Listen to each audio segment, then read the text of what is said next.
Hello, this is David Morgan again. I'm down here in Phoenix at the Cambridge House Gold Show, and we've done a little video here.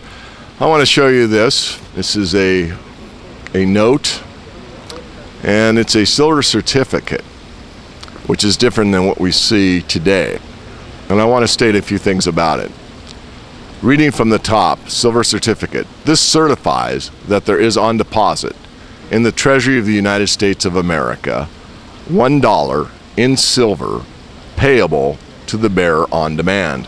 Now, as a silver certificate and reading that few sentences, we learn a few things about money. Now, people might say this is money, but actually that is not money. This is a receipt for money. This, friends, is a silver dollar.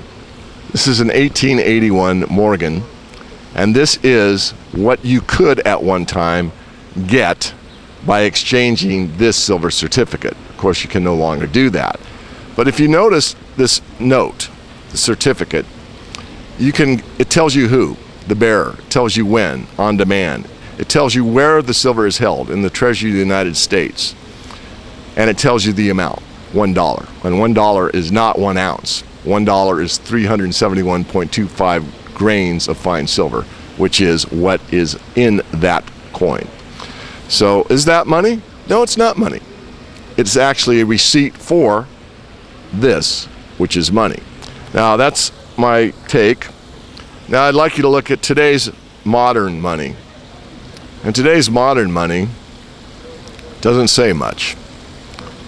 It says that it's a Federal Reserve note, and it says it's legal tender for all debts, public and private. It doesn't say that there's anything held anywhere. It doesn't say to whom. It doesn't say when, and it doesn't say where.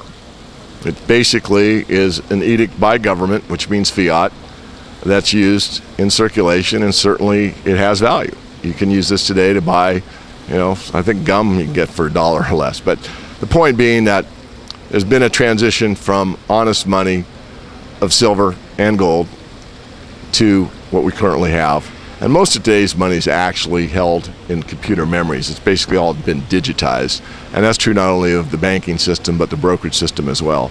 So we're going to participate here with a few of people that volunteered to give their impressions about the silver dollar that I have in my pocket and get their impressions on the conference and silver as money.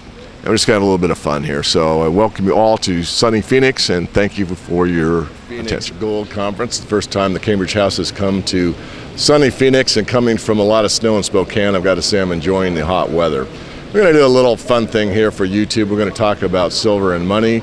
So Brian has decided he would participate in this little survey. Brian, hold out your hand, please. Whoops, sorry. What is that, Brian? Well, that appears to be a silver dollar from 1881. Okay, and would you say that that silver dollar from 1881 is money? I would. And why, why would you say that's money? I mean, there's a big contingency out there that basically says silver is an industrial metal and it's not money. Well, I think silver is a bimetal. It's money as well as industrial. Very good. Is there anything else you'd like to say? I wish I had more of it. Very good. Well, thank you so much. I'll give you one of my famous $1 million notes for participating in the survey. Thank you. All right, Dustin. Where are you from, Dustin? I'm from Scottsdale, Arizona. Are you enjoying the conference? I am. This is great weather, and it's great to, meet you guys that we've been reading on the cafe and on JS Mindset. Very good. Have you learned anything at this conference? I have. I've only been to one presentation, and that was yours, Dave. And that was good to know more about mining stocks. That's such a area that's part of the portfolio, for my investing and my family's financial security. Very good. Well, hold out your hand. Okay. And what is that? Well, an 1881 silver dollar. And I can tell that because it has that weight of silver and not light. Do you own any silver dollars? I do. I have, I think I have, I just really think about it, gold and silver. I buy bars and I buy coins. So I have probably 150 ounces of silver and about 15, 16 ounces of gold. Well, very good. Well, thank you so much. I'll give you one of my famous $1 million notes here. Okay. And you are Eric. Yes. Yes. Sorry, Eric.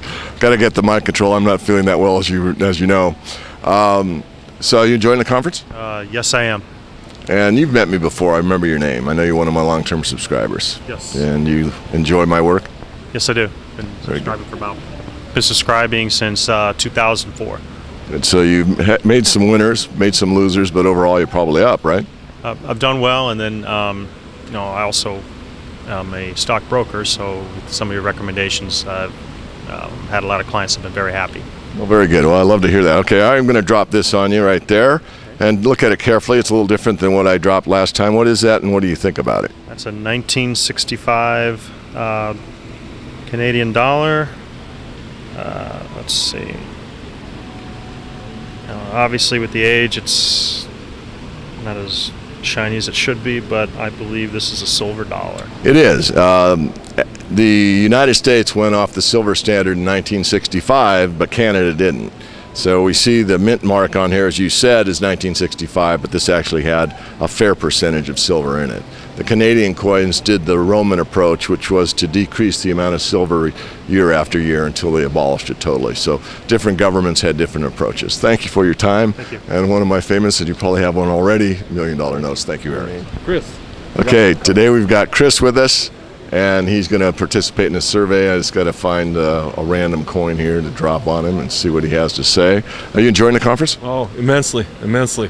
You know, it's a great educational thing, you know, and get to see how other people think, you know, and there's a lot of mining firms here that are looking for investors and stuff like that, you know. I think it shows that, you know, everybody's got a liquidity problem to a certain extent. Some greater than others, of course. Yeah, right. Okay, so let's see. What I'm going to do with you is I'm going to drop this one on you and tell me what that is. Old Eisenhower. Let's see here. It's even got the copper sandwich in that, and it's light, not heavy enough for my needs, but you know, I wouldn't hang on to it. Thanks for your time. Thank you. Thank you much. Appreciate it. Good.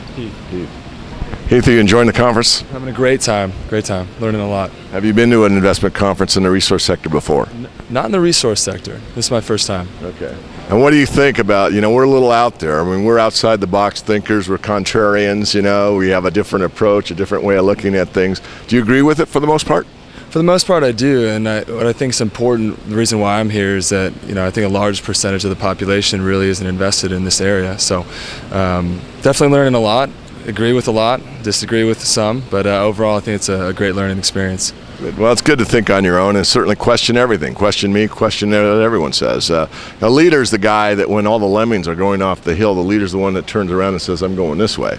And nobody follows for a while. And then another lemming decides, you know what, I don't think I want to die, and they start going that way. So leadership is a very interesting thing in the beginning. Anyway, take a look at that and let me know your impressions.